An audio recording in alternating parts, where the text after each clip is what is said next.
right, so today we're going to be in your Painless Grammar book on page 231. We're going to be talking about cleaning up messy writing. Just like you sometimes need to clean your room, well, sometimes you need to clean up your writing.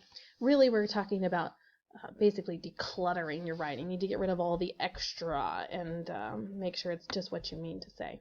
The first example of decluttering your writing is when we have double talk. Basically, you say the same thing twice, and there's no reason for it. Here's the first example. The day was unforgettable. I will never forget it. It'd be better just to say the day was unforgettable. I woke up about midnight because of a loud sound that woke me up. Again, repetitive. It would be better to say I woke up about midnight because of a loud noise. Here's another double talk example. I want apple pie a la mode with ice cream. Well, both of those are fine, but you don't need both of them. You need to just pick one. I want apple pie a la mode, or I want apple pie with ice cream. Either one's fine, but you don't need both. Double talk. It's simple. Don't repeat the same thing over and over again. We have a lot of double talk examples on this one. Don't repeat the same thing over again. Don't repeat the same thing again. Don't repeat the same thing. All of that could simply be don't repeat. So just much better, right? So simple. All right, in your book on page 233, there are a bunch of seeing double examples. So go ahead and look there with me. I'm going to read them for you. Basically, they all say the same thing twice, okay? First time ever. Separate out. 9 p.m. in the evening. Again, just pick one. 9 in the evening or 9 p.m. You don't need both. Return again, etc., etc. Just use one. Completely destroyed. Revert back. Personal friend. Usual customs. Stalling for time. Mixed together. Just say mix. RPMs per minute. Month of June. Advance warning. True fact. Equally as important. May possibly. Unexpected surprise. It's a surprise. Of course it's unexpected. Rarely ever. 100% unanimous. Each and every one. So forth and so on. One and the same. Past history. End result. Local resident. Here's my favorite. Tuna fish. Just say tuna. Other alternative. Rise up. This point in time. Over and done with. Continue on. Just say continue. Untrue lie. Just say lie. Extra additions. Two polar opposites. Right beside.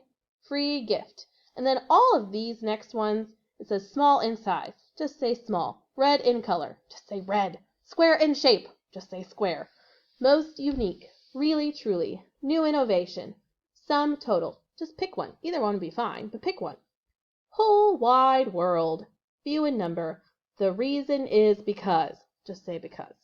The reason why. In this day and time. Regular routine. Just say routine. Final outcome. ATM machine. Again, just say ATM. All right. Often we pad our sentences with words that are obvious and unnecessary. They're called basically excess baggage. Okay. Here's some examples.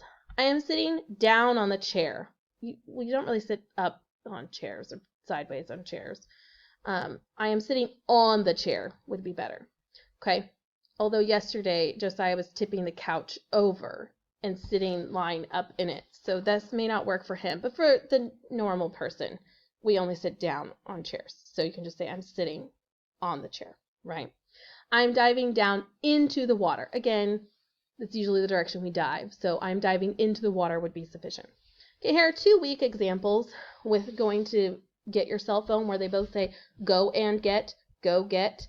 It would just be better to say, will you please get my cell phone for me? And I would even say, you know how Mrs. Wright feels about the word get. It'd be better to say, will you please bring my cell phone to me? Okay. So again here, I needed a new book bag and so my mom took me to buy one. Repetitive. You don't need the and so. Just stick with and use the and there. Okay. So your book has a whole bunch more examples on page 234 of extra words that you can cut out. Most of them are types of prepositions like up or at or of. So make sure you're not using a whole bunch of extra words. And then I love this on page 235. It says, remember, cut out those unnecessary words. And then it has a little line drawn throughout. Just cut those unnecessary words. Okay. The next title heading is blah, blah, blah. Enough words to drown a fish. Good writing is crisp and clean. It says, believe it or not, some professional writers are paid by the word. 20 cents a word is not uncommon. So blah, blah, blah could be worth 60 cents. Unfortunately, your language arts teacher will not hand you cash for padding your papers with a bunch of garbage words. Okay, so here's some blah, blah, blah examples. At this point in time, I really think that I need to start getting I can't even read it right, getting more of some kind of physical exercise. It's so wordy, it's hard to read, right? The better example, the crisp example would be, I need to exercise more. Isn't that so much better? You actually understand what's being said. Okay, here's a blah, blah example. The reason why I left the door unlocked is because I was of the opinion that in the event that Dad got home during the time that I was out, he'd be mad due to the fact that the door was locked. Oh my, that's so hard to read. Okay, I even find this one a little bit wordy, but it's better. I left the door unlocked because I thought Dad would be mad. I think it would be even better if he said would be angry if he got home while I was out and found the door unlocked. Here's a blah blah example. There are times in this day and age when I really feel very strongly that we should give more assistance to those who are currently homeless and have no place to live. Oh my. I feel strongly that we should assist the homeless more than we do. And again, so much better. And you can actually tell what the person is saying, what the point is. You put too many words in there, and it's difficult to understand what's going on. Okay? Here are some examples of that. At the point in time should just be then. Ahead of schedule, early. I am in possession of, I have. In advance of, before. It is my opinion that. And they say to use I think. Most of the time, you can even get rid of I think. Just write whatever you're going to put behind that, and then get rid of I think. A lot of times it's even extra.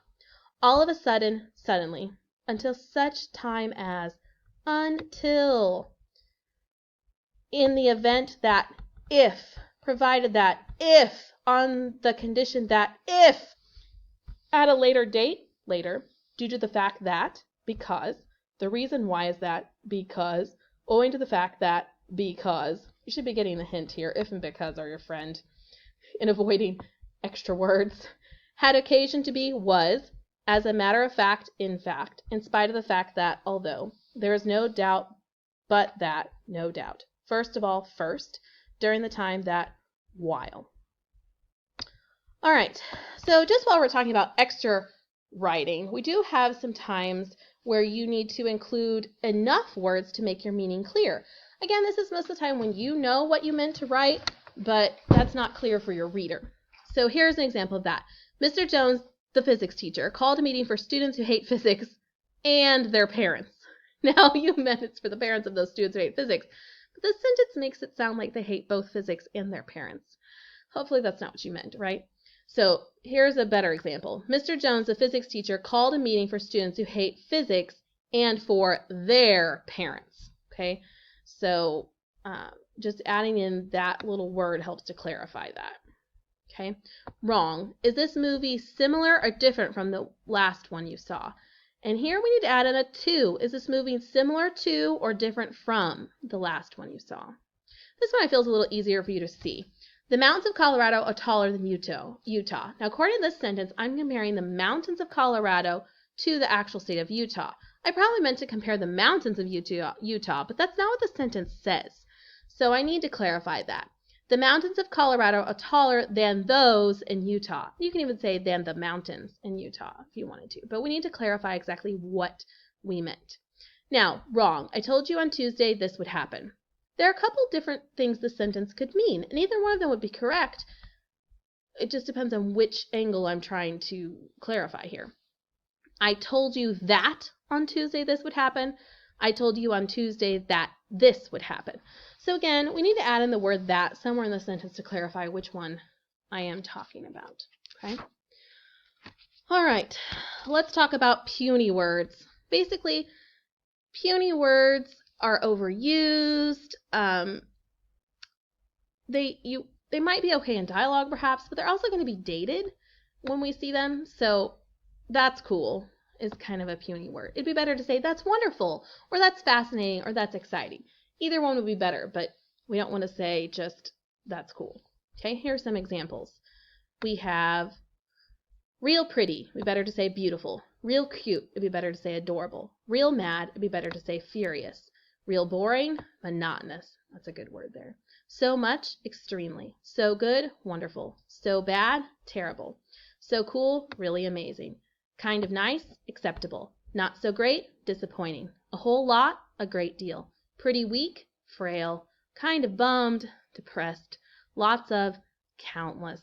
Okay, so hopefully you've cleaned up your writing and now you're using the exact perfect amount of words, right? Not too many, not too few. Perfect writing. All right, hope you guys are doing well.